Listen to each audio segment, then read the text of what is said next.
অভিজিৎ দেখল অন্বেষার ঠোঁট কাঁপছে, বিন্দু বিন্দু ঘাম জমছে কপালে, মুঠো করা হাতে স্পষ্ট হয়ে উঠছে শিরা উপশিরা, গোটা শরীরটা কেমন যেন কুঁকড়ে যাচ্ছে।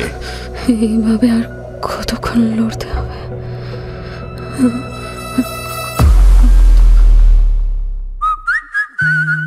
গপ্প মিলে ঠেক, কিছু ভয়, কিছু রহস্য, কিছু হাসি, কিছু প্রেম, এই ঠেকে সবই আছে। গপ্প মিলে ঠেকের আজকের গপ্প রোহান রায়ের লেখা বীজ। তাহলে শুরু করা যাক। 23শে মে বিকেল 5টা। পার্ক হোটেলের কনফারেন্স হলে একটা খুশির পরিবেশ। কনফারেন্স শেষে বিকে ফার্মা কোম্পানির CEO mister Ashwin Mehta doctor Prashanta দত্তের পিঠ চাপড়ে বললেন, ওয়েল ডান ডক্টর দত্তা। কে ভাবতে পেরেছিল বলেন যে আপনারা টিবেটে খরগোশ খুঁজতে গিয়ে নতুন প্রজাতির উদ্ভিদের বীজ নিয়ে ফিরবেন? Well done. প্ল্যাটো পিকা নামের স্তন্যপায়ী প্রাণীটি ঠিক খরগোশ নয়। খরগোশ আর ইঁদুরের মতো দেহের গড়ন, আর পুরু বরফের তলদেশ থেকে যে অজানা উদ্ভিদের বীজগুলো পাওয়া গেছে তারাও মোটেই নতুন প্রজাতির নয়, বরং বলতে গেলে বেশ প্রাচীন। আর সেজন্যই আজ সবারই নজর এই বীজগুলোর দিকে। প্রশান্তর সহকর্মী কলকাতা বিশ্ববিদ্যালয়ের বটানির অধ্যাপক ডক্টর অভিজিৎ সাহার মতে, এই বীজগুলোর বিশেষ প্রজাতিটি 800 বছর আগে দুনিয়া থেকে লুপ্ত হয়ে গেছে। তবে এই দুটো কথার একটাও মিস্টার মেহতাকে বললেন না প্রশান্ত।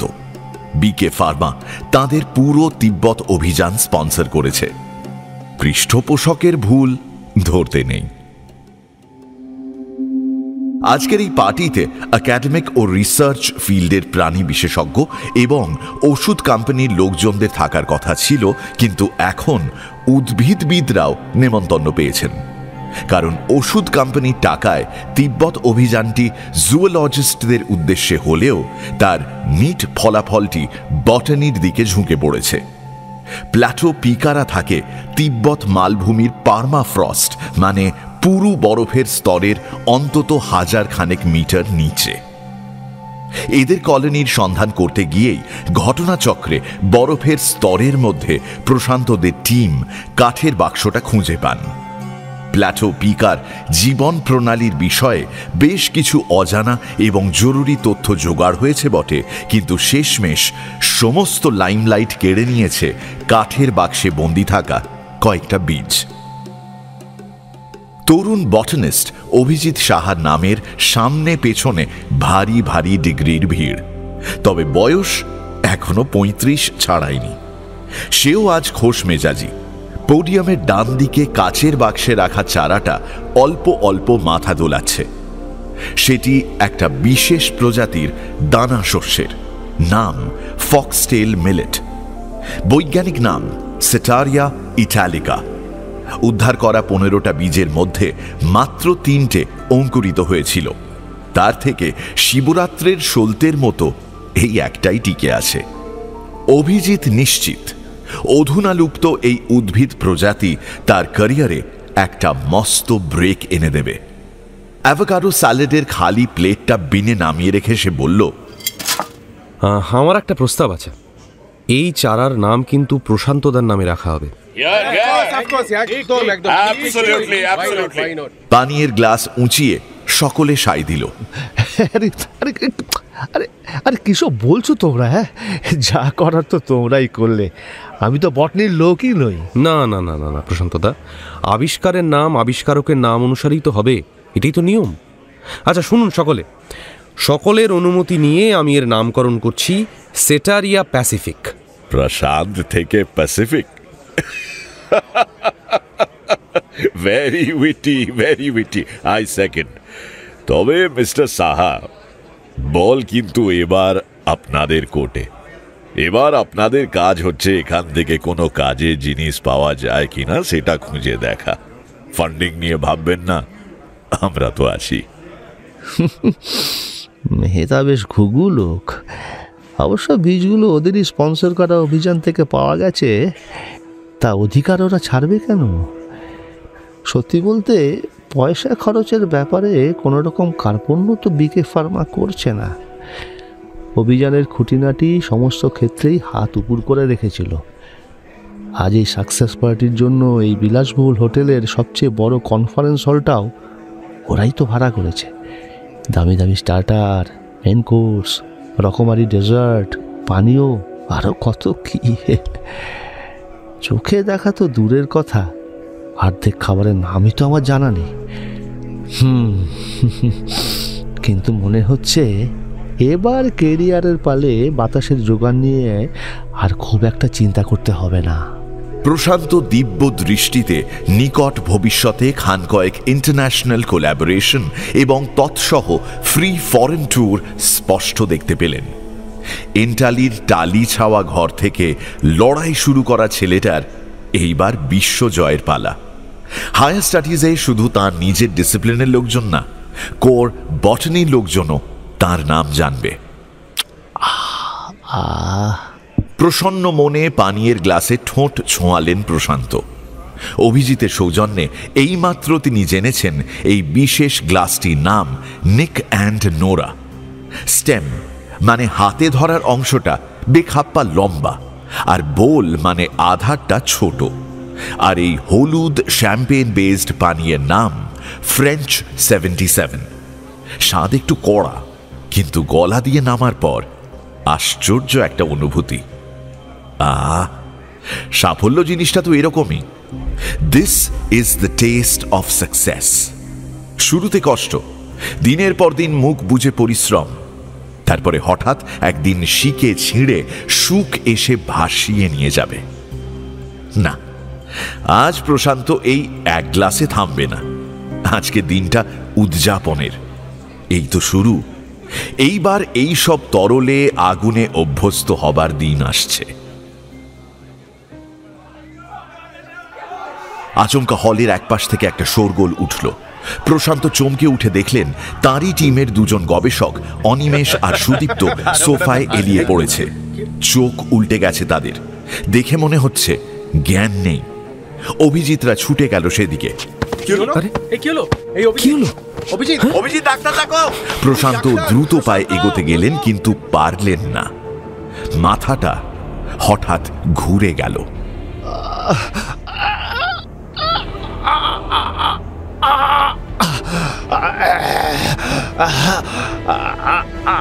থমকে গেলেন তিনি। হাতে পায়ে খিল ধরছে, গলা বেয়ে উঠে আসছে তীব্র জ্বালাময় একটা অনুভূতি। কি হচ্ছে এটা?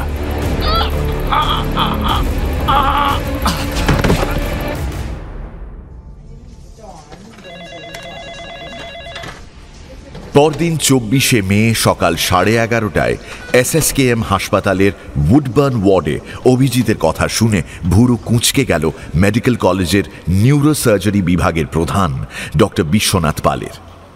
মানে তুই বলতে চাইছিস 6টা সুস্থ সবল লোক আচমকা কোমায় চলে যাবার পেছনে ওই গাছের হাত আছে? তুমি বলছো হাইপারগ্লাইসেমিয়া, অথচ ব্লাড রিপোর্ট দেখো, একজন বাদে কারো ডায়াবেটিস ছিল না। বিনা কারণে রাতারাতি গ্লুকোজ লেভেল এতটা হাই হয় কিভাবে? বিশ্বনাথ চট করে কোনো জবাব দিতে পারলেন না। কথাটা ঠিক। 6টা লোক একই সময় একই পদ্ধতিতে গভীর কোমায় চলে যাওয়াটা অবিশ্বাস্য। বিশ্বনাথ সেটা বিলক্ষণ বুঝতে পারছেন। কলকাতা বিশ্ববিদ্যালয়ের জুওলজি বিভাগের এই গবেষক দলটির জন্য তড়িঘড়ি গঠিত হওয়া মেডিকেল বোর্ডটির নেতৃত্বভার তাঁরই ঘাড়ে এসে পড়েছে। এই 19 ঘন্টায় যত রকম পরীক্ষা করানো সম্ভব সবকটাই তিনি নিজে দাঁড়িয়ে থেকে করিয়েছেন, এবং কোনোটাতেই এদের এই আকস্মিক কোমার কোনো সদুত্তর পাওয়া যাচ্ছে না। প্রবল দুশ্চিন্তায় পড়ে গেছেন বিশ্বনাথ। কেসটা হাই প্রোফাইল। সেটা এই গবেষকদের জন্য ততটা নয় যতটা গবেষণার পেছনে টাকা ঢালা সংস্থাটির জন্য। অভিজিৎ বিশ্বনাথের স্কুল জীবনের জুনিয়র এবং এই গবেষক দলের প্রধান প্রশান্ত দত্তের সহকর্মী। তার কথা শুনে বিশ্বনাথ আরও ঘেঁটে যাচ্ছেন। আমাকে পুরো ব্যাপারটা একটু বুঝিয়ে বলতো। এরা কি ওই বীজের খোঁজেই তিব্বতে গেছিলেন? না, তিব্বতে যাওয়া হয়েছিল প্ল্যাটো পিকা নামে এক স্তন্যপায়ী প্রজাতিকে নিয়ে গবেষণা করতে। ওখানে তো মাটি বলতে বরফ, প্রাণীগুলো থাকে পুরো বরফের বেশ খানিকটা নিচে। ওদের কলোনির সন্ধান করতে গিয়েই বাই চান্স বরফের স্তরের মধ্যে এই বীজ ভর্তি বাক্সটা খুঁজে পায়। আচ্ছা, বুঝতে পেরেছি। পার্মাফ্রস্টের মধ্যে অনেক কিছুই অনেক সময় অবিকৃত অবস্থায় থেকে যায়। এই বীজগুলোও কি তাই? একদম ঠিক, তবে সবকটা জার্মিনেট হয়নি। ল্যাবে আমরা 3টে বীজ জার্মিনেট করতে পেরেছিলাম। মাস দুয়েক পর এখন এই একটাই বেঁচে আছে, সেটাকেই কাল কনফারেন্সে ডিসপ্লে করা হয়েছিল। তারপরে তো এই কাণ্ড। তুই বীজগুলো কতটা পুরনো বললি? প্রায় 800 বছরের পুরনো এবং বর্তমানে পুরোপুরি লুপ্ত। অত পুরনো বলে কোনো রকম পয়জনিং ঘটেনি তো? পয়জনিং হতে গেলে তো সেটা এয়ারবোর্ন হতে হবে। গাছেরা বিপদে পড়লে কয়েক রকমের কেমিক্যাল সিগন্যালিং করে ঠিকই, কিন্তু সেরকম কোনো এলিমেন্ট গাছে নেই। ঘরের বাতাসেও তো সেরকম কিছু পাইনি। জিন ম্যাপিং করেছিস? অবশ্যই, সেই জন্যই তো এতটা শিওর হয়ে বলছি তোমায়। কিন্তু তুই তো বললি সেদিনের সেই পার্টিতে আরও লোকজন উপস্থিত ছিলেন, তাহলে তাঁরা কোমায় গেলেন না কেন? গাছ থেকেই যদি বিষক্রিয়া হয় তাহলে সিলেক্টিভ বিষক্রিয়া কেন হবে? গাছটা কি তুতানখামেনের অভিশাপের মতো বেছে বেছে ওদেরই আক্রমণ করেছে? আমি সেটাই তো বুঝতে পারছি না। আচ্ছা, বীজগুলো কিসের? কাউন। কাউন? কাউন? কাউন মানে ফক্সটেইল মিলেট? হ্যাঁ, ফক্সটেল মিলেটেরই একটা প্রজাতি। ছোটবেলায় এই কাউন চালেরই পায়েস খেতাম। সেই কাউন তো এখন সুপার ফুড। একসময় নাকি গরিব মানুষের খাবার ছিল, জানো, আর এখন বড় লোকেরা পয়সা দিয়ে কেনে। তা যা বলেছিস, একেবারে উলট পুরাণ। কাউনের ফুড ভ্যালু কিন্তু সাংঘাতিক। সেটা এতদিন পরে এসে লোকজন নতুন করে আবিষ্কার করছে। যা হোক, জানো, এই প্রজাতিটার একটা আশ্চর্য ব্যাপার হচ্ছে এটা বাংলার এক্সক্লুসিভ। জিন ম্যাপিং করে আমি তো অবাক। এই স্পিসিস গাঙ্গেয় পলিমাটি অঞ্চলে একসময় প্রচুর পরিমাণে উৎপন্ন হতো। 11,000 ফুট উঁচু তিব্বত মালভূমিতে পার্মাফ্রস্টের নিচে বাংলার কাউন, তাও 800 বছর আগে। এটা কি করে ভাই? সেটাই গল্পের আসল টুইস্ট, আর এই টুইস্টটা ইনি বলবেন। পাশের চেয়ারে বসে থাকা দীর্ঘদেহী ভদ্রলোকের দিকে নির্দেশ করল অভিজিৎ। বিশ্বনাথ চোখ সরু করে তাকালেন লোকটির দিকে। উত্তেজনার চোটে অভিজিতের পাশের মানুষটিকে এতক্ষণ খেয়ালই করেননি তিনি। ভদ্রলোকটিও এতক্ষণ মুখে কুলুপ এঁটে বসেছিলেন।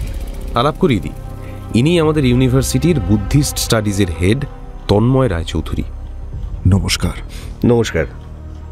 আমার ধারণা বীজগুলো সম্ভবত বৌদ্ধদের সঙ্গে তিব্বত গিয়েছিল। বৌদ্ধদের সঙ্গে? মানে মানে বৌদ্ধরা হঠাৎ এই বীজ নিয়ে গেলেন কেন? কিছু মনে করবেন না, বাংলা সাহিত্যের ইতিহাস থেকে একটা প্রশ্ন করতে পারি? এই রে, বাংলা সাহিত্যের ইতিহাস থেকে? মানে কি প্রশ্ন? এমন কিছু শক্ত নয়, একেবারে বেসিক প্রশ্ন। আমরা 11-12 এগুলো পড়েছি। আচ্ছা বলুন তো, বাংলা ভাষার আদিতম লিখিত নিদর্শন কোনটা? চর্যাপদ।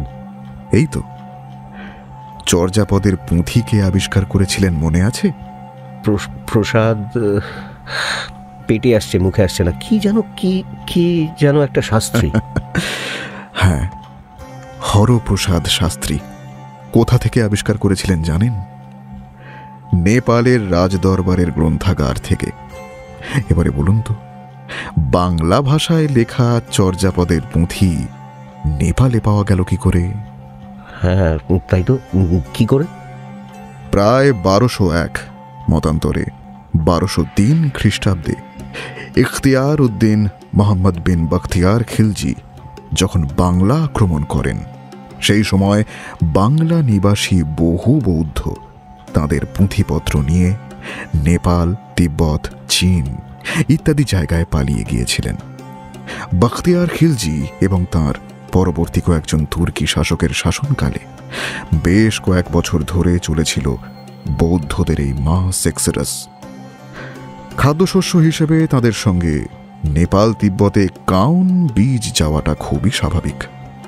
একথার সবথেকে বড় প্রমাণ হচ্ছে সে সময়ের বৌদ্ধ সাহিত্যে এই কাউনের কথা পাওয়া যাচ্ছে। চর্যাচর্য বিনিশ্চয়ের 50 নম্বর গানে কঙ্গু চীনা নামে এক ফসলের উল্লেখ রয়েছে, সেটাই এই কাউন। কাউনকে সে সময় কাউন চীনা নামে ডাকা হতো, সম্ভবত চীনেদের হাত ধরে এদেশে এসেছিল বলেই এমন নাম। হ্যাঁ, বুঝলাম, কিন্তু মানে তা থেকে কি প্রমাণ হয়?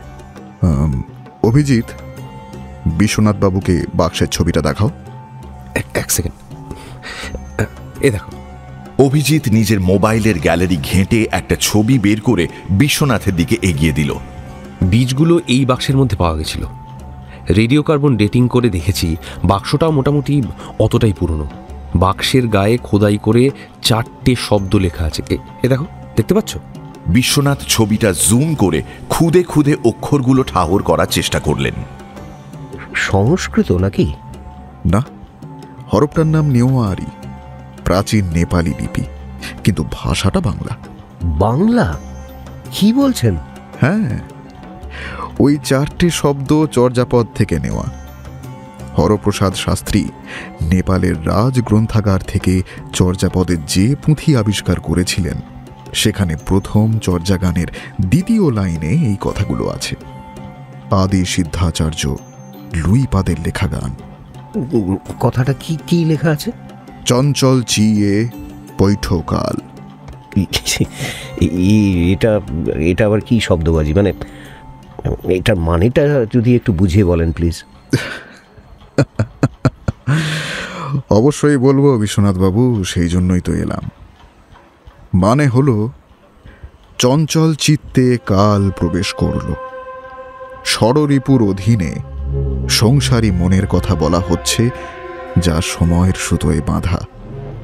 আসলে চর্যাপদের রচয়িতারা মোটেই সাহিত্য রচনা করতে চাননি, বরং নিজেদের সাধন ভজনের কথাগুলোকে অন্য ধর্মের থেকে আড়াল করতে চেয়েছিলেন। সেই কারণেই এমন অগোছালো করে এই সব পদ লিখে গেছেন। চর্যাপদের ভাষাকে তাই বলা হয়েছে সন্ধ্যা ভাষা, আলো আঁধারি ভাষা। খানিক বোঝা যায়, খানিক বোঝা যায় না। যাই হোক, অত একাডেমিক কচকচানিতে গিয়ে লাভ নেই। আমাদের যে কথাটা দরকার সেটা হচ্ছে, চর্যাপদ রচনার সময় থেকেই বৌদ্ধ ধর্মের সঙ্গে তন্ত্রের ধারণা ক্রমশ মিশছিল। তন্ত্রে দেহকে ব্রহ্মাণ্ডের ক্ষুদ্র রূপ বলে মনে করা হয়।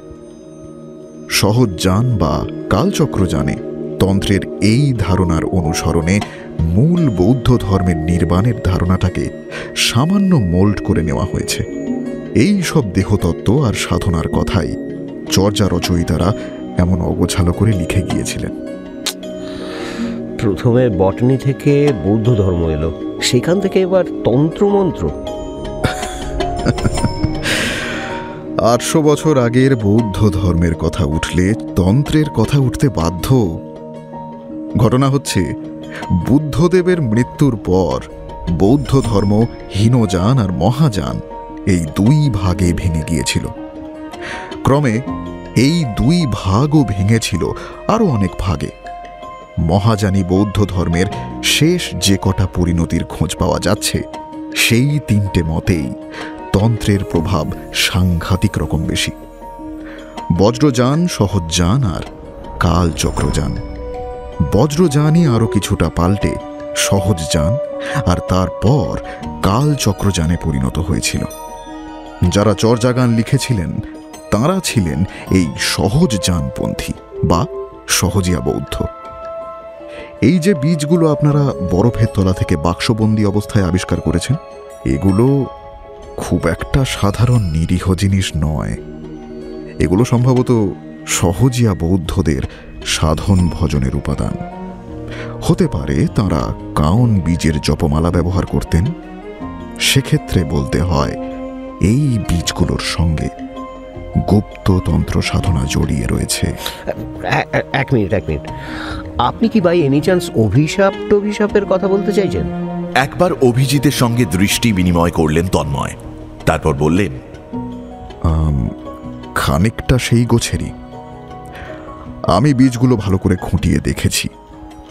আমার ধারণা বীজগুলো মন্ত্রপুত।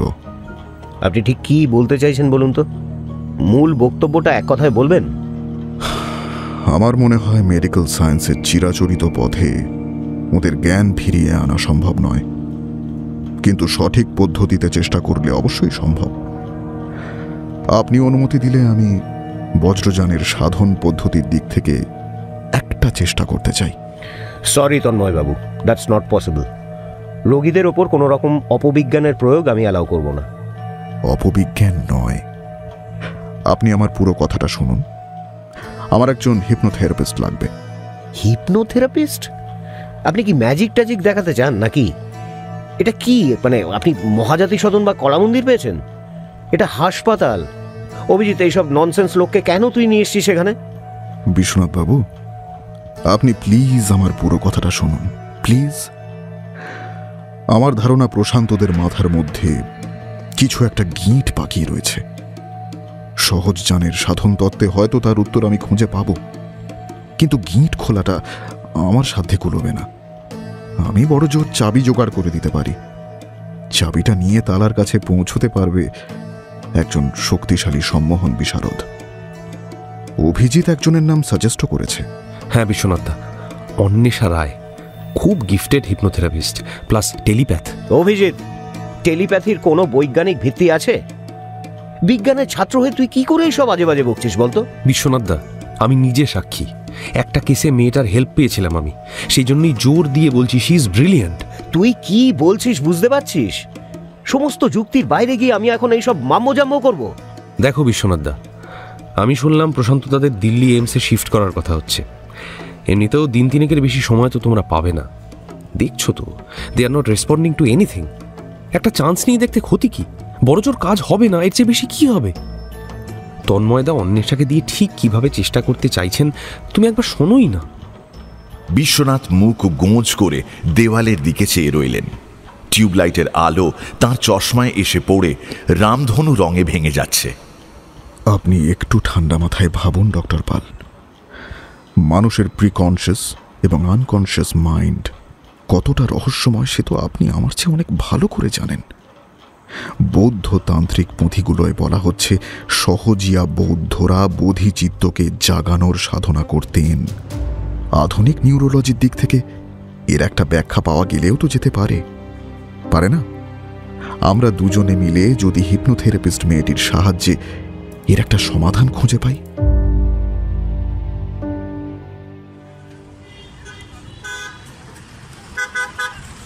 সেদিনই সন্ধে 6:30 তিনজনে গিয়ে উপস্থিত হল শিবপুরে। মন্দির তলার গলির ভেতর একটা সরু লম্বা বিল্ডিংয়ে অন্বেষা রায়ের 2 কামরার ফ্ল্যাট। অভিজিৎরা যে ঘরে বসল সেখানে আসবাব খুবই অল্প। একটা কাঠের টেবিল, কয়েকটা প্লাস্টিকের চেয়ার আর একটা মাঝারি ওয়ার্ডরোব। মনে হয় মেয়েটি একাই থাকে। বয়স 23-24। রোগা চাপা রঙের চেহারায় একটা বিষণ্ণ ছাপ। অভিজিতের কাছে সবটা শুনে সে কপালের রগে আঙুল ঠেকিয়ে চুপ করে বসে রইল। তার চোখ বিশ্বনাথের দিকে। সেই ঠান্ডা অপলক দৃষ্টির সামনে বিশ্বনাথ অস্বস্তি বোধ করতে লাগলেন। কয়েক মুহূর্ত পর মেয়েটার চোখের মণি নড়ে উঠল। ইয়র্কশায়ারের অফারটা অ্যাকসেপ্ট না করার জন্য এখনো আক্ষেপ করেন, তাই না ডক্টর পাল? আপনি কি করে? আপনাকে দেখে সন্দেহপ্রবণ মনে হলো, তাই একটু নমুনা দিলাম। I am very sorry doctor Pal. কারোর মাথায় উকি দেওয়ার ব্যাপারটা বিনা অনুমতিতে প্রাইভেট প্রপার্টিতে ঢুকে পড়ার মতোই unethical. I am very sorry. বিশ্বনাথের হতভম্ব মুখের দিকে তাকিয়ে যুদ্ধ জয়ের হাসি হাসল অভিজিৎ। নেট প্র্যাকটিসে অনামী জুনিয়র বোলারের হাত থেকে হঠাৎ অপ্রত্যাশিত একটা ইয়র্কারে মিডল স্টাম্প উড়ে গেলে পোড় খাওয়া ব্যাটসম্যানের মুখের অবস্থা যেমন হয় ঠিক সেরকম দেখাচ্ছে বিশ্বনাথকে। এত বছর আগেকার কথা আমার এখনকার কলিগরাও কেউ জানে না। না না না। একটা কথা জিজ্ঞেস করছি মিস রায়, কিছু মনে করবেন না, স্রেফ কৌতূহল। আপনার এই আশ্চর্য ক্ষমতা আপনি কবে টের পেলেন? শুনলে হাসবেন। পরীক্ষা দিতে দিতে। পরীক্ষা দিতে দিতে? কিরকম? অঙ্ক পরীক্ষা দিতে বসে শেষ একটা অঙ্ক কিছুতেই পারছিলাম না। খুব বেশি চেষ্টা করতেও মন চাইছিল না, কারণ বুঝতে পারছিলাম মোটামুটি সম্মানজনক একটা নম্বর অলরেডি উঠে গেছে। এমনি কিছু করার নেই দেখে ইনভিজিলেটর স্যারের দিকে কনসেন্ট্রেট করছিলাম। আচমকা দেখি স্যারের ভাবনা চিন্তা সিনেমার মতো দেখতে পাচ্ছি। বউয়ের সঙ্গে মন কষাকষি, ছেলেমেয়ের ক্যারিয়ার নিয়ে চিন্তা, এমনকি এক্সট্রা ম্যারিটাল অ্যাফেয়ারের ঠিকুজি কুষ্টি সব একেবারে ডকুমেন্টারির মতো পরপর দেখতে পাচ্ছি। বলেন কি? হ্যাঁ, সে যে কি পরিস্থিতি! পাক্কা 2 দিন লেগেছিল ঘোর কাটিয়ে উঠতে। তারপরে একটু সময় নিয়ে অন্যান্য কয়েকজনের উপর পরীক্ষা চালিয়ে নিশ্চিন্ত হলাম যে সত্যি এরকম একটা আশ্চর্য ক্ষমতা কোনোভাবে আমার মধ্যে জেগেছে। আপনি তো madam Cassandra Nova, professor Charles জেভিয়ার্সের বোন, তাই না? ওই গোত্রেরই, তবে অতটা অতিরঞ্জিত নয়।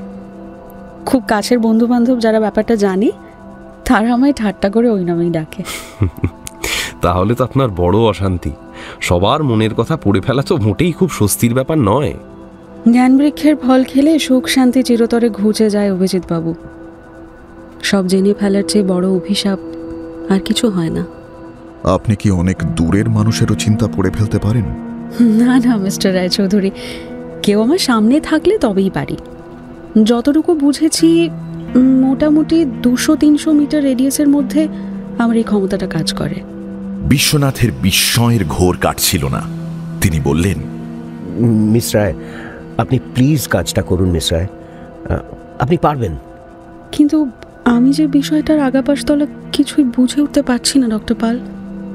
নিউরোসায়েন্স, বৌদ্ধ ধর্ম, তন্ত্র মন্ত্র সব মিলিয়ে কেমন যেন ঘেঁটে গেল। চিন্তা করবেন না, আপনাকে বৌদ্ধ ধর্ম বিষয়ে কিছু তথ্য জানতে হবে। তার জন্য আমি আছি। আর মেডিকেল সায়েন্স থেকে কিছু বেসিক জায়গা ক্লিয়ার করে নিতে হবে। ডক্টর পাল সেগুলো বুঝিয়ে দেবেন।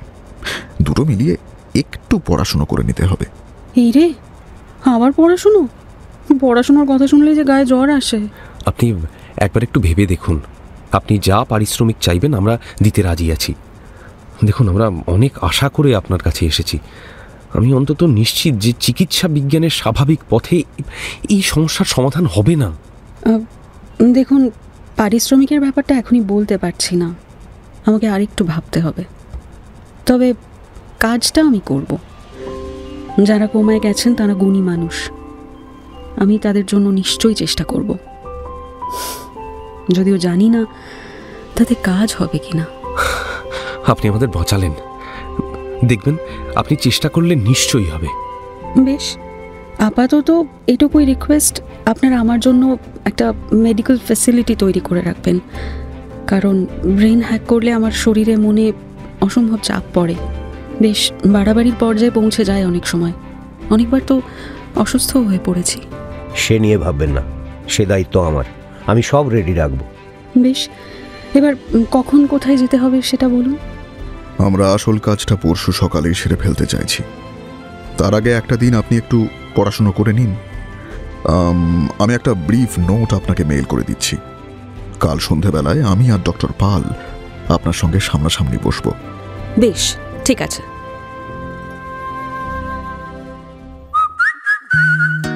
শুনছেন গপ্প মিরে ঠেকের আজকের গপ্প, রোহন রায়ের লেখা বীজ।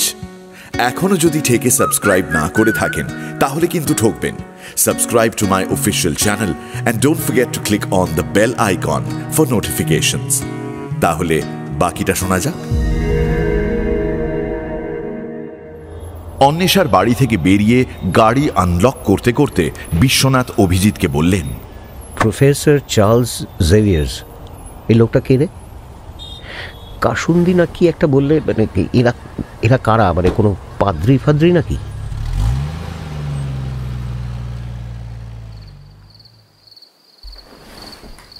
অন্বেষা ফোনের স্ক্রিনটা জেলে দেখল রাত 2:40। 25শে মে পড়ে গেছে।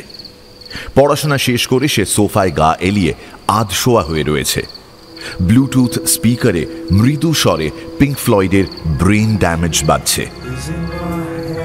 There is someone in my head, but it's not me. অন্বেষার কপালে ভাঁজ।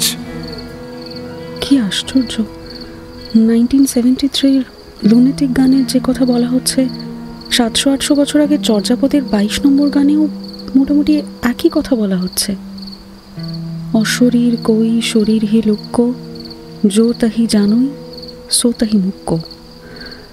মানে এই শরীরে এক অশরীর লুকিয়ে আছে, যে তাকে জানতে পারে সেই মুক্তি লাভ করে, যা এখনো সমান কার্যকরী। বৌদ্ধ শাস্ত্র যে পিঙ্ক ফ্লয়েডের গান দিয়েও ব্যাখ্যা করা যাবে সেটা অন্বেষা ভাবতে পারেনি। আশ্চর্যের কথা, আধুনিক স্নায়ুবিজ্ঞানও একই কথা বলে। কলেজের সায়েন্স ক্লাসে আরসি ম্যামের কথা মনে পড়ে গেল অন্বেষার। কি হলো, কথা বলছো কেন? হ্যাঁ, যেটা বলছিলাম, আমাদের ব্রেন চলে অটো পাইলট মোডে। ব্রেনের সামগ্রিক কাজকর্মের 90%ই আমাদের সচেতন মনের নাগালের বাইরে, যাকে তথ্য প্রযুক্তির ভাষায় বলে ইনকগনিটো। মস্তিষ্কের নিউরনের জঙ্গল নিজেই নিজের যাবতীয় প্রোগ্রামিং নিয়ন্ত্রণ করে। আমরা তার এন্ড প্রোডাক্টটুকুরই আভাস পাই মাত্র, তার পেছনের বিরাট কর্মকাণ্ডের কিছুই জানতে পারি না। এমনকি আমাদের বেশিরভাগ সিদ্ধান্ত গ্রহণ কিন্তু অটোমেটিক, মানে অসচেতনেই হয়ে থাকে। প্রতিদিনের হাজারখানেক ছোট বড় সিদ্ধান্তের মধ্যে যথার্থ সচেতন সিদ্ধান্ত আমরা খুব কমই নিই। বিখ্যাত নিউরোসায়েন্টিস্ট ডেভিড ইগলম্যান লিখেছেন, সচেতনতা বা কনসিয়াসনেস আর কিছুই না, বিরাট একটা জাহাজে বিনা টিকিটের এক গোপন যাত্রীর মতো। সে ওই জাহাজে চেপে গন্তব্যের দিকে যাচ্ছে ঠিকই, কিন্তু জাহাজের কোনো বিষয়েই কিছু জানতে পারছে না। বৌদ্ধ সহজিয়াদের আসল খোঁজ তবে চেতনার অতীত ওই অশরীর। কেমন সেই অশরীর? শরীরের মধ্যে থেকে এই অশরীর ঠিক কি করে? মনোবিজ্ঞানীরা যাকে সাবকনশিয়াস বলেন, এটা কি তারই কোনো বিশেষ সক্রিয় রূপ? কোনো বিশেষ অবস্থায় সে কি চেতনার স্বাভাবিক গতিমুখ রুদ্ধ করতে পারে? জাহাজের কোন ঘুপড়িতে আটকা পড়ে গেছেন প্রশান্ত দত্ত আর তার দলবল, কে জানে। অন্বেষা জানলা দিয়ে বাইরে তাকালো। অন্ধকারের চালচিত্রে হলুদ পরাগ রেণুর মতো ইতস্তত ছড়িয়ে আছে সোডিয়াম ভেপারের আলো। দুয়ার ইঁটে ঘুমিয়ে আছে পাড়া। অর্ধেক রাত সাবার, বাকি রাতটুকুও কি ঘুম আসবে কে জানে।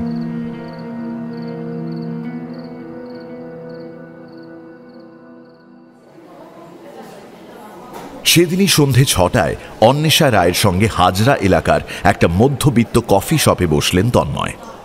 বিশ্বনাথ হাসপাতালে একটা ইমার্জেন্সি কেসে আটকে গেছেন, তিনি খানিক পরে যোগ দেবেন। কফি আর গ্রিলড চিকেন স্যান্ডউইচ অর্ডার করে তন্ময় অন্বেষাকে বললেন, আপনাকে খুব ক্লান্ত দেখাচ্ছে মিস রায়, রাত জেগে পড়াশোনা করেছেন বুঝি? সময়টা কম তো, বিষয়টাও তো খুব একটা সহজ নয়, আর ঘুম আমার এমনিতেই আসতে চায় না। যাই হোক, আমি আমার মতো একটা হাইপোথেসিস খাড়া করেছি, বলছি শুনুন, ভুল হলে শুধরে দেবেন প্লিজ। আচ্ছা বেশ, বলুন। কফি আর গ্রিলড চিকেন স্যান্ডউইচ দিয়ে যায় ওয়েটার। সব ধর্মেরই একটা নির্দিষ্ট লক্ষ্য থাকে, মানে একটা অন্তিম গন্তব্য। যেমন হিন্দু ধর্মে ঈশ্বর, মুসলিম ধর্মে আল্লাহ, খ্রিস্টান ধর্মে জিজাস। কিন্তু বৌদ্ধ ধর্ম নিরীশ্বরবাদী, তার অন্তিম লক্ষ্য কোনো ঈশ্বর নন। বৌদ্ধ শাস্ত্রে বলা হয়েছে অন্তিম লক্ষ্য নির্বাণ। নির্বাণের আক্ষরিক অর্থ নিভে যাওয়া, একটু ভেঙে বললে যার অর্থ দাঁড়ায় জাগতিক কামনা বাসনার অবসান।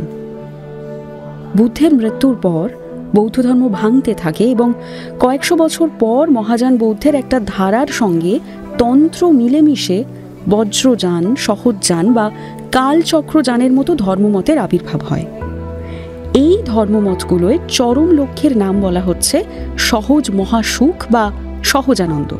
বলা যায় নির্বাণের আইডিয়ার সঙ্গে তান্ত্রিক কনসেপ্টের খানিকটা ককটেল। ঠিক বলছি তো? ভেরি গুড, রাফলি বললে সেরকমই দাঁড়ায়। Please continue. সহজজানের সাধন প্রণালীতে দেখলাম বলছে যোগ সাধনার বলে দেহের ভেতরের নাড়ি আর নাড়ির কেন্দ্রগুলোকে আয়ত্ত করতে পারলে কালের গতিকে ঠেকানো সম্ভব। ইনফ্যাক্ট সেটাই তাদের লক্ষ্য। প্রশান্তবাবুদের কোমার কারণ হচ্ছে হাইপারগ্লাইসেমিয়া, কিন্তু কারণ যেটাই হোক না কেন, কোমা আসলে কি? ব্রেন টাইম থমকে যাওয়া, তাই না? চমৎকার, আসল পয়েন্টটা ধরে ফেলেছেন তাহলে। কিন্তু পুরো ব্যাপারটা কি বুঝছেন? সহজিয়া বৌদ্ধরা বলছেন সাধনার 3টে ধাপ পেরিয়ে তবে সহজানন্দের স্তরে পৌঁছতে হয়। আনন্দ, পরমানন্দ, বিরমানন্দ পার করলে তবে পাওয়া যায় সহজানন্দের টিকিট। আমি স্তরগুলোর ব্যাখ্যা মন দিয়ে পড়েছি। সহজ্জানের সাধনা অনুযায়ী সংসারী মনকে স্থাপন করতে হয় মধ্যপথে, তারপর তাকে ধাপে ধাপে তুলে নিয়ে যেতে হয় জন্ম মুহূর্তের পবিত্রতায়। সাধনার 3 নম্বর স্তর মানে বিরমানন্দ থেকে আনন্দের বোধ একটা অন্য মাত্রায় পৌঁছে যায়। জাগতিক রাগ বিরাগ এগুলো লুপ্ত হতে শুরু করে। এরপরেই সহজানন্দ, যেখানে সাধক পৌঁছে যাবেন এক নির্ভার চির আনন্দময় অবস্থায়। জাগতিক কামনা বাসনার সম্পূর্ণ অবসান ঘটবে, কোনো চাওয়া পাওয়া থাকবে না, সময়ের বোধ পুরোপুরি বিদায় নেবে। এই অবস্থাকে বৌদ্ধশাস্ত্রে শূন্যতাও বলা হচ্ছে।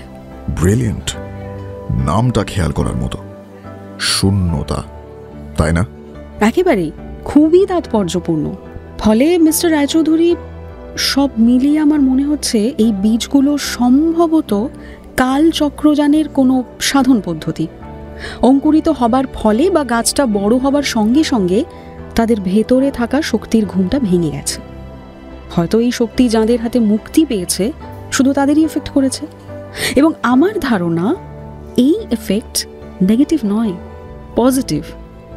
মানে এই বীজগুলো কোনো অভিশাপ বহন করছে না, বরং উল্টোটা। এগুলো সম্ভবত জটিল গুপ্ত সাধনার ক্রিয়াকে বুস্ট আপ করার উপাদান।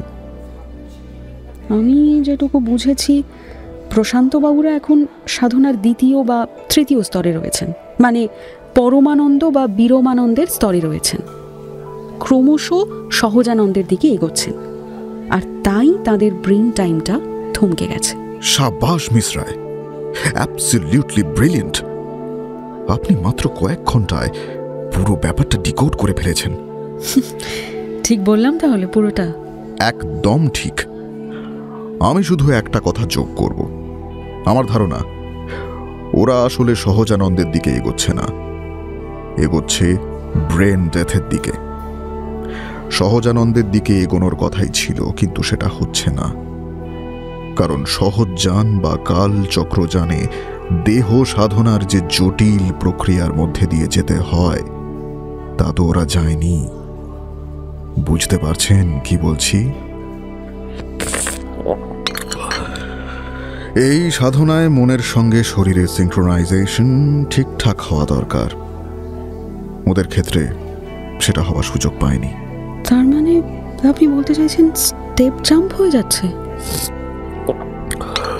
বলতে চাই নয়, বলছি অনেকটা স্টেপ জাম্প হয়ে যাচ্ছে। ওদের ব্রেন এতটা বিপ্লব নিতে পারবে না।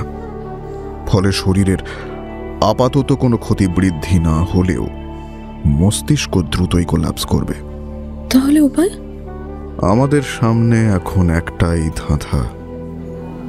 কালচক্রযানে বলা হচ্ছে বিরমানন্দ স্টেজে মনোসংযোগের দ্বারা প্রবাহিত হয় মধ্যপথ, অর্থাৎ সুষুম্না পথ বা স্পাইনাল কর্ডে। মানে ব্রেনের পাশাপাশি স্পাইনাল কর্ডের দিকেও আমাদের নজর দিতে হবে। আর তার চেয়েও বড় কথা, আমি বুঝতে পারছি না আদৌ এটা কোমা কিনা। মেডিকেলে যাকে কোমা বলে, ব্যাপারটা কি সেটাই নাকি অন্য কিছু? I am confused. বুঝলাম, কিন্তু বাইরের কোনো স্টিমুলিতে ব্রেন সাড়া দিচ্ছে না মানে তো কোমা বলেই ধরতে হবে। বিশ্বনাথ বাবুকে ফোন করি, দাঁড়ান।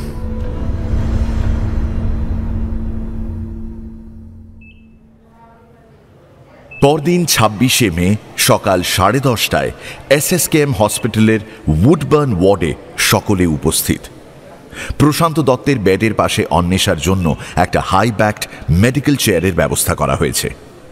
পরীক্ষাটা প্রশান্তকে দিয়েই শুরু হবে। তার মাথার সঙ্গে MRI মনিটর ছাড়াও যুক্ত করা আছে ইলেকট্রোএনসেফেলোগ্রাম অর্থাৎ EEG মনিটর আর পলিসomnography।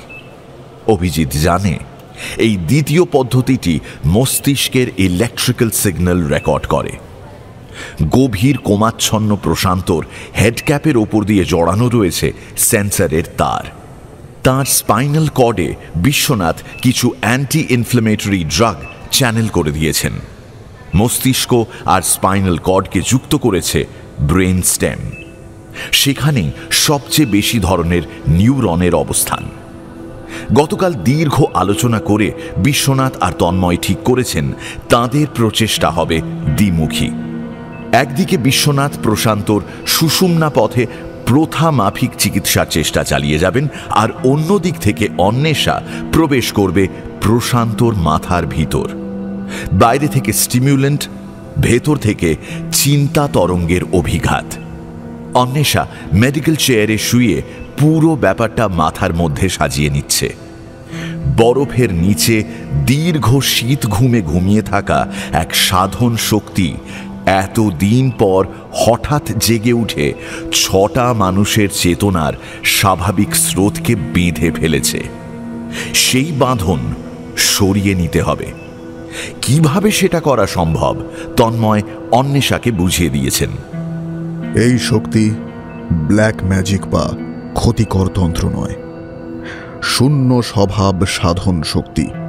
ফলে আমার অনুমান এই প্রক্রিয়ায় আর যাই হোক, প্রশান্তবাবুর মস্তিষ্কের তরফ থেকে হিংসাত্মক কোনো প্রত্যাঘাত আপনাকে পেতে হবে না মিস রায়। আপনার কাজ হবে প্রশান্তবাবুর সমস্ত পার্থিব আকর্ষণের কথা তাঁকে মনে করিয়ে দেওয়া।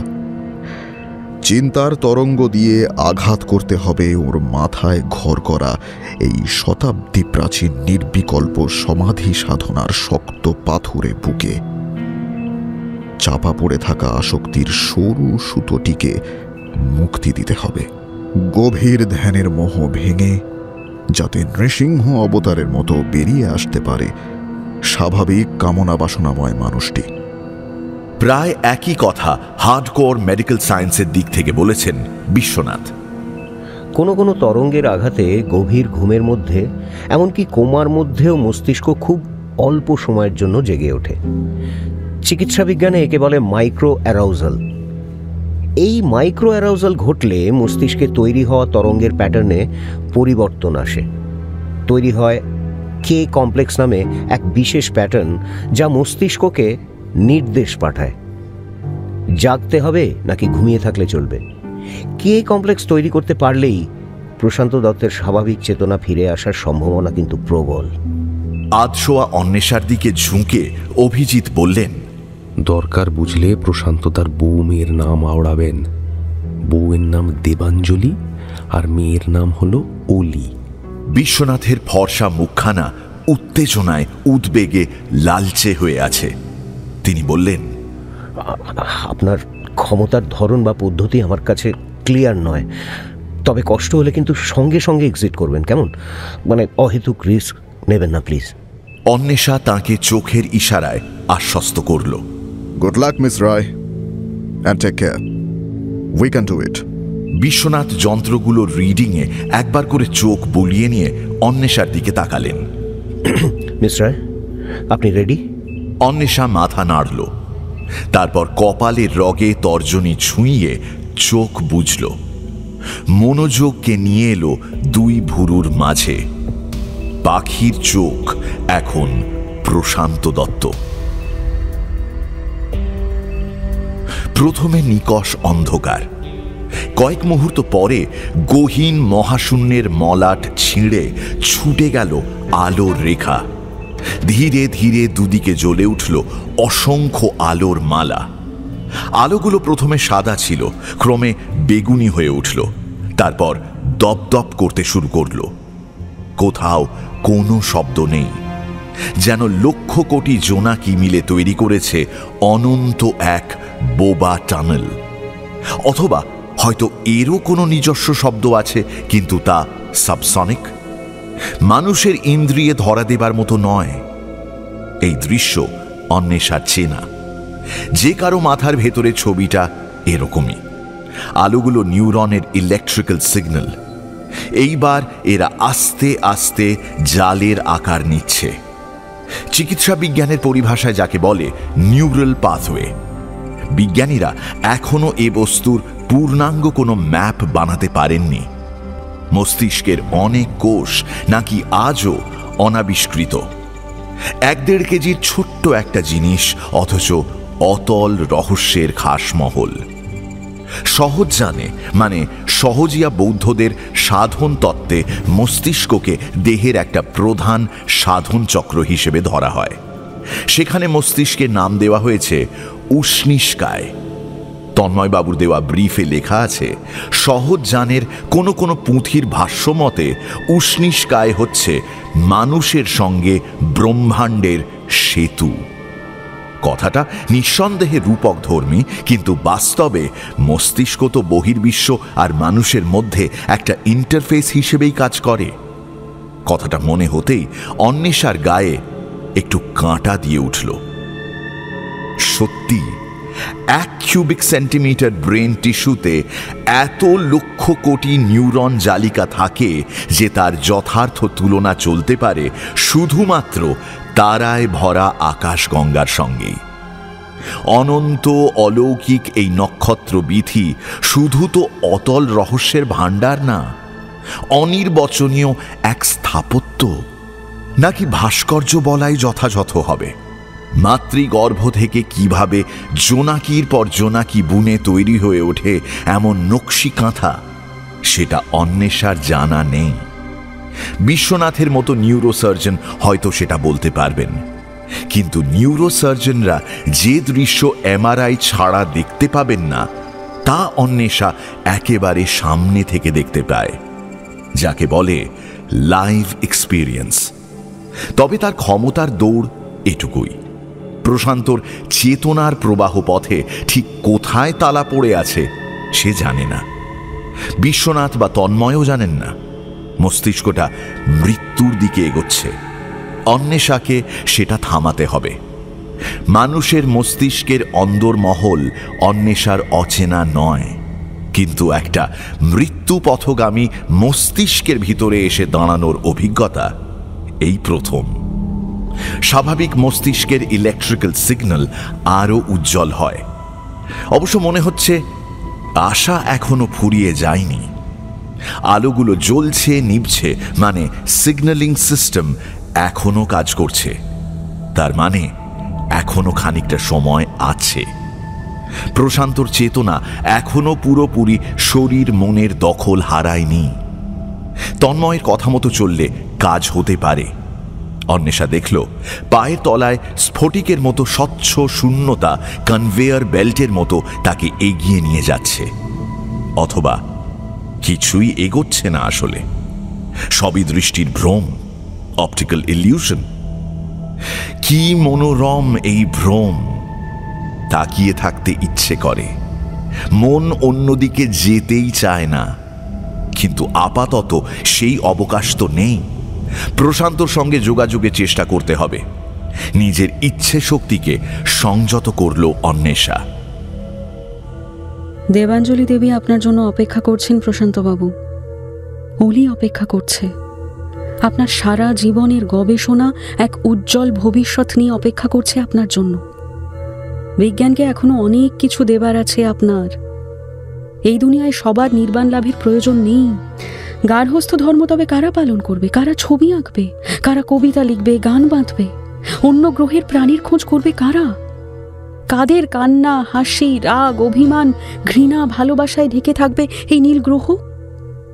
আপনি ফিরে আসুন প্রশান্তবাবু। আপনার স্ত্রী, আপনার ছোট্ট মেয়ে অপেক্ষা করছে। আপনার স্বজন, বন্ধু, ছাত্রছাত্রীরা সবাই আপনার জন্য অপেক্ষা করছে। হসপিটাল ক্যাবিনে বিশ্বনাথ তখন সেন দৃষ্টিতে তাকিয়ে আছেন প্রশান্তর ইইজি মনিটরের দিকে। ঘন ঘন শ্বাস পড়ছে তার। অভিজিৎ টেনশনে দাঁত দিয়ে নখ কাটছে। তন্ময় হাতের মুঠো দ্রুত পাম্প করতে করতে উদ্বিগ্ন দৃষ্টিতে একবার অন্বেষাকে দেখছেন, একবার প্রশান্তকে। অন্বেষা বিড়বিড় করছে দেখে সবার টেনশন আরও কয়েক পর্দা বেড়ে গেল। ফিরে আসুন প্রশান্তবাবু, ফিরে আসুন। একই কথা ঘুরিয়ে ফিরিয়ে মন্ত্রের মতো আওড়াতে আওড়াতে অন্বেষা অচিরেই খেয়াল করল শূন্যের গায়ে মাঝে মাঝে আঁকা বাঁকা ঢেউ খেলে যাচ্ছে। আলোর জালে জাগছে মৃদু স্পন্দন, উইন্ড চাইমের মতো দুলছে চারপাশ। ওগুলো কি তারই চিন্তার তরঙ্গ? ওই যে ব্যাংবাজির মতো ডিং মেরে মেরে আলোর জালে ধাক্কা খেতে খেতে মিলিয়ে যাচ্ছে দূরে। আলোর দপদপানি কি সামান্য বাড়ল? শীত বেড়ে উঠছে আচমকা। সারা শরীরে যেন অন্বেষা তার কামড় অনুভব করছে। প্রাণ বাঁচিয়ে পুঁথিপত্র নিয়ে যে পথে পালাচ্ছিলেন সহজিয়া বৌদ্ধরা, তিব্বতের সেই বরফাবৃত সিচুয়ান মালভূমির শৈত্যই কি ঢুকে পড়ল প্রশান্তদের মাথার ভেতর? প্রাচীন সাধন শক্তি কি তার বিরুদ্ধে প্রতিরোধ গড়ে তোলার চেষ্টা টের পেয়েছে? সে কি প্রত্যাঘাত করবে এবার? প্রত্যাঘাত না করুক, এই মহাবিশ্বে সব ক্রিয়ারই তো সমান ও বিপরীত প্রতিক্রিয়া তৈরি হয়। কেমন হবে সেই প্রতিক্রিয়া? অন্বেষার বুকে হঠাৎ বাতাস কম পড়ল। সে সভয়ে দেখল চোখের সামনে ঝুরঝুরে বালির মতো মিলিয়ে যাচ্ছে সমস্ত আলোক জাল। ঝাপসা হয়ে যাচ্ছে চারপাশ। কেউ যেন ফটোশপে ব্লার করে দিচ্ছে সমস্ত দৃশ্যপট, আর কোনো এক অনির্দিষ্ট ক্ষত মুখ থেকে বেরিয়ে আসছে গোলাপি ক্রিমের মতো চোখ ধাঁধানো আলো। যেন বিরাট কোনো বডি লোশনের কৌটো খুলে গেছে। গলগলে ফেনার মতো ছেয়ে ফেলছে চরাচর। এই আলোক স্রোত তাকে ঘিরে ফেলছে, পেছনে ঠেলে দিচ্ছে প্রবল শক্তিতে, বাধা দিতে চাইছে তার চিন্তা তরঙ্গকে। অন্বেষা দাঁতে দাঁত চেপে আরো কঠোর মনঃসংযোগ করল। স্রোতের উল্টো দিকে বৈঠা বাইতে হচ্ছে। মাথার ভেতর প্রবল একটা দড়ি টানাটানি চলছে, যেন গোলাপি বিধ্বংসী এক প্রলয় প্লাবন আলো অন্বেষাকে গিলে খেতে চাইছে।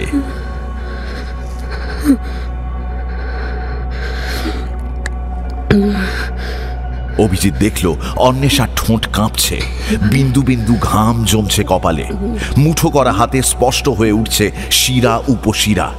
গোটা শরীরটা কেমন যেন কুঁকড়ে যাচ্ছে। এইভাবে আর কতক্ষণ লড়তে হবে?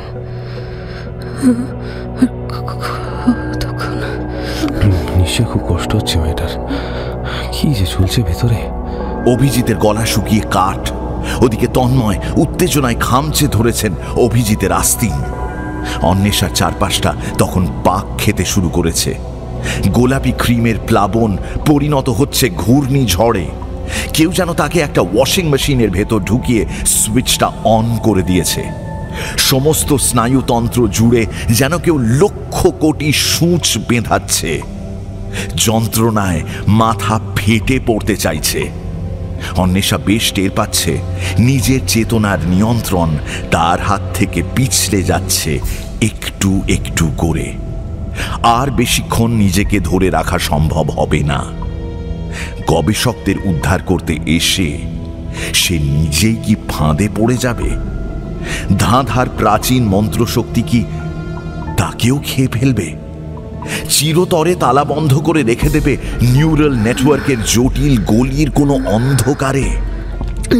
অন্বেষাকে আচমকা কুঁকিয়ে উঠতে দেখে অভিজিৎরা ভয় পেয়ে গেল। না না অভিজিৎ, বড্ড বেশি রিস্ক নেওয়া হয়ে যাচ্ছে। মেয়েটা লাইফ রিস্ক না হয়ে যায়। সঙ্গে সঙ্গে একটা তীক্ষ্ণ যান্ত্রিক শব্দ হলো। বিশ্বনাথ চমকে ইইজি মনিটরের দিকে তাকালেন। ব্রেন ওয়েভ নর্মাল হচ্ছে। অভিজিৎ বিশ্বনাথের ঘাড়ের ওপর দিয়ে ঝুঁকে পড়ল। দেখল ইইজি মনিটরে রেখাচিত্র ক্রমশ আঁকা বাঁকা হচ্ছে। তন্ময়ও ওপাশ থেকে ছুটে এসেছেন। বিশ্বনাথ বাবু, তার মানে কি কাজ হচ্ছে? বিশ্বনাথ জবাব দিতে পারলেন না। তিনি সম্ভবত কিছু বুঝে উঠতে পারছেন না। উত্তেজনায় তার হাত পা কাঁপছে।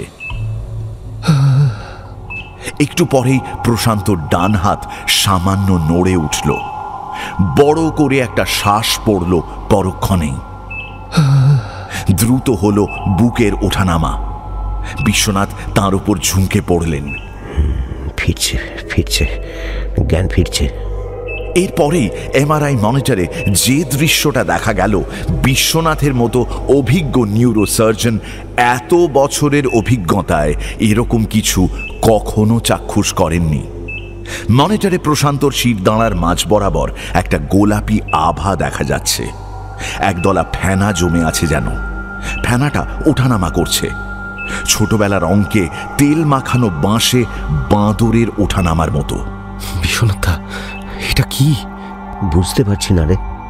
আশ্চর্য সেই গোলাপি আভা মাত্র কয়েক সেকেন্ড অবাধ্য বাচ্চার মতো লাফালাফি করল।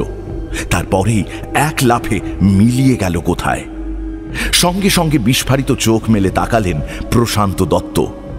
বিরাট হাঁ করে শ্বাস নিলেন। পর মুহূর্তেই অন্বেষাও চোখ খুলল। রগ থেকে আঙ্গুল সরিয়ে একটা স্বস্তির শ্বাস ফেলল। তন্ময় কাটা ঘুড়ির মতো পাক খেয়ে ধূপ করে সোফায় বসে পড়লেন, সাথে অভিজিৎ। বিস্ময়ের ঘোর কাটাতে কয়েক সেকেন্ড সময় নিলেন বিশ্বনাথ। তারপরেই উচ্ছ্বাসে ফেটে পড়লেন। অন্বেষার হাত ধরে সজোরে ঝাঁকিয়ে বললেন, আপনি পেরেছেন miss Roy. This is a miracle. This is absolutely miraculous. Thank you so much. অন্বেষার মুখ ব্যথায় যন্ত্রণায় নীল। সে তেমন প্রতিক্রিয়া দিতে পারল না। খুবই দুর্বল দেখাচ্ছে তাকে। বিশ্বনাথ প্রশান্তকে খুঁটিয়ে দেখতে শুরু করেছেন। প্রশান্তর দৃষ্টিতে কোনো ভাষা নেই এখনো। অভিজিৎ বাবু, আমার একটু জল দেবেন?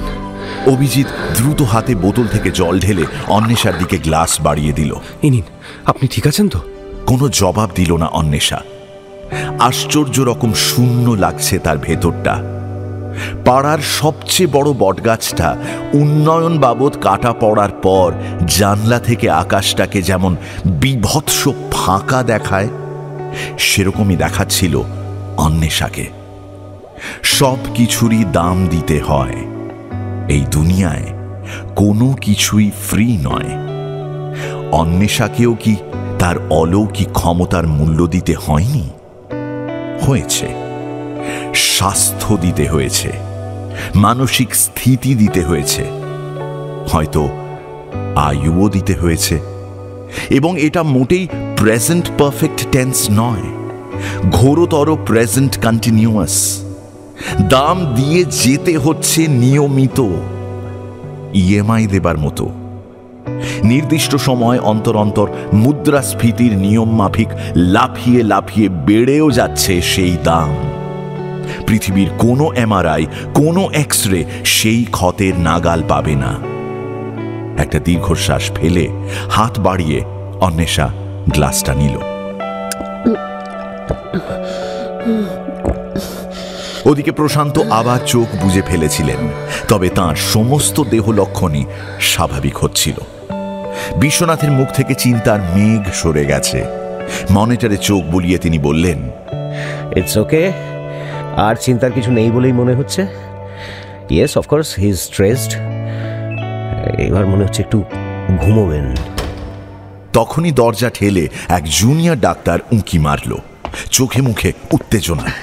বিশ্বনাথ স্যার, ওই কেবিনে 5 জন পেশেন্টেরই ব্রেন ওয়েভ পাচ্ছি। 5 জনই রেসপন্স করছেন।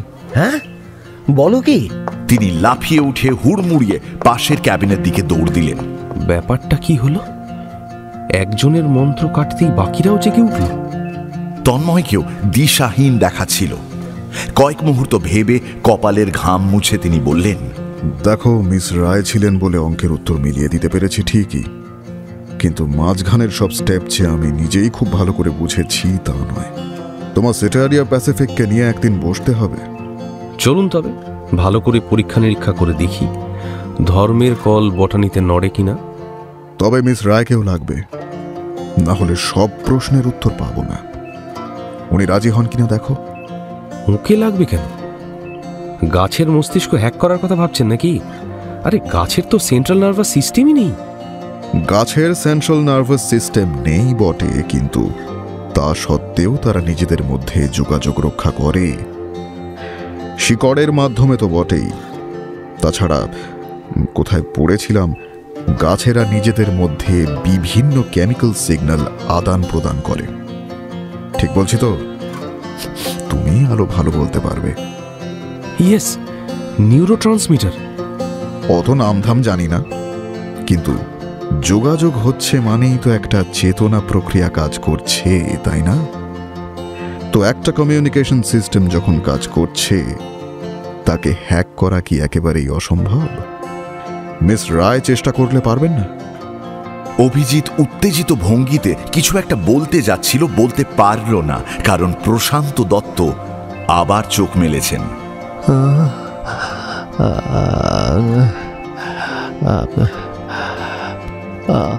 সচকিত হয়ে উঠল সবাই। অভিজিৎ প্রশান্তর বেডের দিকে এগিয়ে গেল। চোখ মেলে প্রশান্ত চারপাশে শূন্য দৃষ্টিতে তাকালেন। অন্বেষার দিকে চোখ পড়তেই দৃষ্টি আটকে গেল তাঁর। খানিকক্ষণ ফ্যাল ফ্যাল করে চেয়ে বললেন,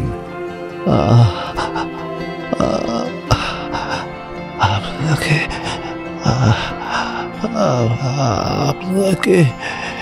কোথায় দেখেছি বলুন তো। কথা বলতে অন্বেষার কষ্ট হচ্ছিল। সূঁচ ফোটানো ব্যথাটা মাথা কামড়ে আছে এখনো। তবু কোনো মতে সে বলল,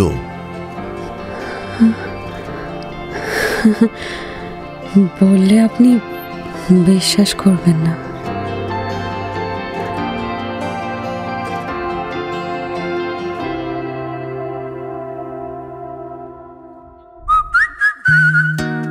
এখনকার মতো গপ্প মিলে ঠেকের সময় শেষ। পরের সপ্তাহে আরো একটা নতুন গপ্প নিয়ে আসবো আমি। Till then, like, share and subscribe to my channel and don't forget to click on the bell icon for notifications. নিজে তো শুনছেনই, সঙ্গে বন্ধুদেরও জানান। প্রত্যেক শনিবার রাত 9টায় আমি মীর নিয়ে আসি গপ্প মিলে ঠেক, আপনার গপ্পের প্লেলিস্ট।